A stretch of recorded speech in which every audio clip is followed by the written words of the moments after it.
भगवान विष्णु का अवतार होने के बाद भी क्यों नहीं होती परशुराम जी की पूजा। अक्षय तृतीया से जुड़ी पौराणिक घटना आइए जानते हैं इस वीडियो में। दोस्तों, भगवान परशुराम जी के विषय में कई सारी रोचक जानकारियाँ हमें धार्मिक ग्रंथों में मिलती है। परशुराम जी को भगवान विष्णु का छठा अवतार भी माना जाता है। उनका जन्म वैशाख मास के शुक्ल पक्ष की तृतीय तिथि को हुआ था। इस दिन को अक्षय तृतीया के नाम से भी जाना जाता है और हर साल अक्षय तृतीया के दिन परशुराम जयंती मनाई जाती है। मान्यता है कि इस दिन किया गया दान पुण्य कभी भी क्षय नहीं होता, क्योंकि परशुराम जी ने भी इसी दिन जन्म लिया था, इसलिए परशुराम जी की शक्ति भी अक्षय मानी जाती है। कहा जाता है कि अन्य देवी देवताओं की तरह इनकी पूजा नहीं की जाती। परशुराम जी के जीवन से जुड़ी कुछ रोचक बातें। परशुराम जी ऋषि जमदग्नि के पुत्र थे और इन्हें भगवान विष्णु का अंश अवतार भी माना जाता है। माता पिता के द्वारा इन्हें राम का नाम दिया गया था, परंतु भगवान शिव द्वारा इन्हें परशुराम का अस्त्र मिला था और इसी कारण इनका नाम परशुराम प्रचलित हुआ। परशुराम जी के गुरु स्वयं भगवान शिव हैं। वहीं विश्वामित्र और ऋचिक को भी इनका गुरु माना जाता है।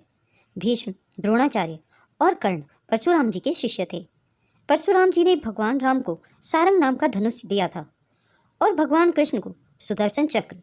धर्म की स्थापना के लिए उन्होंने भगवान राम और कृष्ण की सहायता की।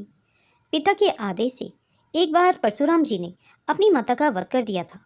हालांकि बाद में पिता ने उनसे खुश होकर वर मांगने को कहा। उन्होंने अपनी माता को जीवित करने के लिए वर मांगा। एक बार परशुराम जी जब भगवान शिव के दर्शनों के लिए जा रहे थे तो गणेश जी ने उन्हें रोक लिया। क्रोध में आकर परशुराम जी ने अपना परशु से गणेश जी पर वार कर दिया। वह वार इतना घातक था कि गणेश जी का एक दंत टूट गया। तभी से गणेश जी को एक दंत कहा जाने लगा।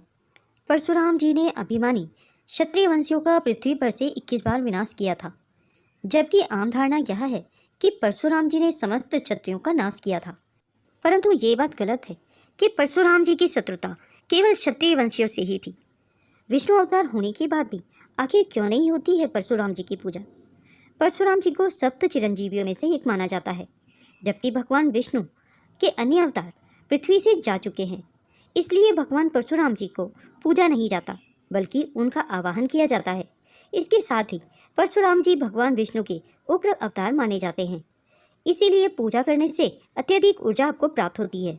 एक सामान्य प्राणी अधिक ऊर्जा नियंत्रित नहीं कर सकता, इसलिए भी इनकी आराधना बहुत अधिक लोगों द्वारा नहीं की जाती है।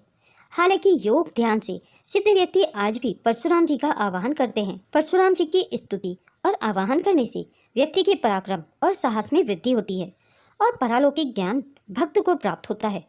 साहसिक कार्य करने वाले लोगों के लिए परशुराम जी की आराधना करना अत्यंत शुभ और फलदायी साबित हो जाता है।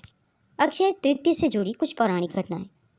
एक कथा के अनुसार अक्षय तृतीया के दिन भगवान कृष्ण ने युधिष्ठिर को अक्षय पात्र दिया था और यह पात्र ऐसा था कि जिसमें से भोजन कभी भी खत्म नहीं होता था।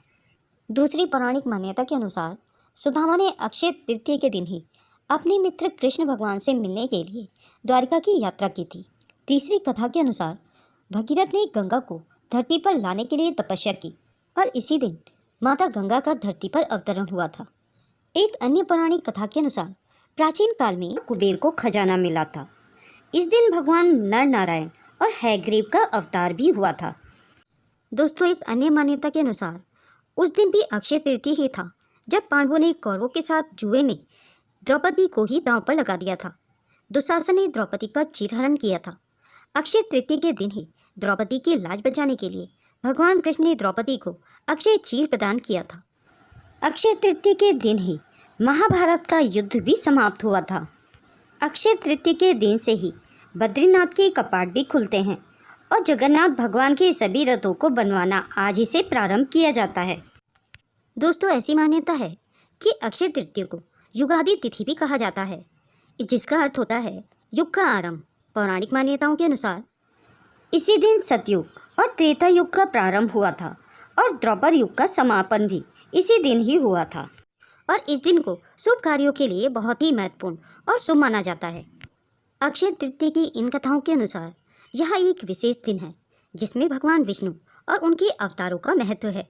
साथ ही दान पुण्य और शुभ कार्यों का विशेष फल मिलता है।